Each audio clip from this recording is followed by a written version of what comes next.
কুতুবদিয়া কক্সবাজার জেলার অন্তর্গত একটি দ্বীপ উপজেলা।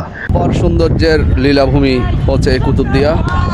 নানান রকম বৈচিত্র্য পরিপূর্ণ এই দ্বীপটির আয়তন প্রায় 216 বর্গ কিলোমিটার। এই দ্বীপে রয়েছে বাংলাদেশের সবচেয়ে বড় বায়ুবিদ্যুৎ কেন্দ্র, সমুদ্র সৈকত, লবণ চাষ, বাতিঘর ও কুতুব আউলিয়ার মাজার।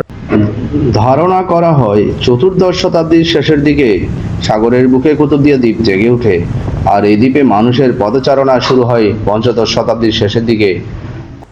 কুতুবদিয়ায় রয়েছে প্রায় 16 কিলোমিটার দীর্ঘ সমুদ্র সৈকত।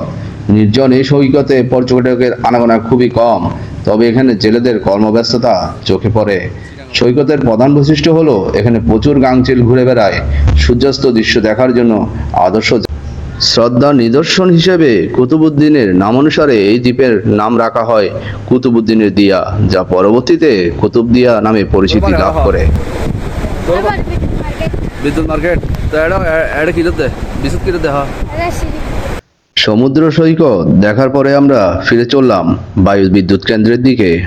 আমরা বাড়ি হাটা এটা না জি হনন্দি আলিপুরের সামনে। আচ্ছা সামনে। কুতুবদিয়া সমুদ্র সৈকতের দক্ষিণে রয়েছে বাংলাদেশের সবচেয়ে বড় বায়ু বিদ্যুৎ কেন্দ্র। এখানে প্রায় 1000 কিলোওয়াট বিদ্যুৎ উৎপন্ন হয়। 50টির মতো পাখা রয়েছে এখানে। বহু বছর আগে সমুদ্রে চলাচলকারী জাহাজকে পথ দেখাতে কুতুবদিয়া একটি বাতিঘর নির্মাণ করা হয়েছিল। ভাটার সময় সেই বাতিঘরে ধ্বংসাবশেষ দেখা যায়। রওনা দিয়েছি বাতিঘরের দিকে। দেখতে পাচ্ছেন বড়টি হচ্ছে নতুন বাতিঘর এবং ছোটটি হচ্ছে পুরাতন বাতিঘর। বাতিঘরের আশেপাশে জনবসতি খুবই কম, কিন্তু এই বাতিঘরের ভিতরে পরিবেশ খুবই সুন্দর। দেখতে পাচ্ছেন একটি পুকুর এবং এই পুকুরের পাশে রয়েছে বেশ কিছু গাছপালা। এটি হচ্ছে নতুন বাতিঘর, আর এর পাশে যেটা দেখতে পাচ্ছেন এটি হচ্ছে সেই পুরাতন বাতিঘর। খুবই মনোমুগ্ধকর এই প্রকৃতির চিহ্ন আপনি কুতুবদিয়া ছাড়া আর কোথাও দেখতে পাবেন না। এবং এর পাশেই ওয়ালের ওপাশেই রয়েছে বিশাল এক সমুদ্র। কুতুবউদ্দিন নামে এক পরেশগার ব্যক্তি এই দ্বীপে আস্তানা স্থাপন করেন। পরবর্তীতে আর এখান থেকে বিতাড়িত মুসলমানরা যখন এই দ্বীপে আসতে শুরু করে, তখন কুতুবউদ্দিন এদের আশ্রয় প্রদান করেন। কুতুবদিয়ায় রয়েছে বিশাল বিশাল লবণের মাঠ এবং এখানে প্রচুর পরিমাণে লবণ উৎপাদন হয়।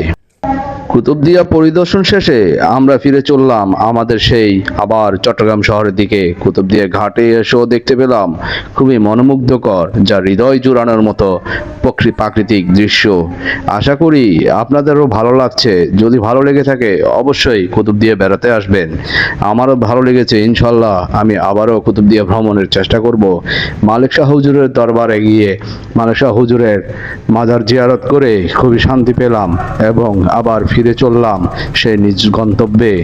আশা করি যদি আপনাদের ভালো লাগে এই ভিডিও শেয়ার করবেন। আসসালামু আলাইকুম।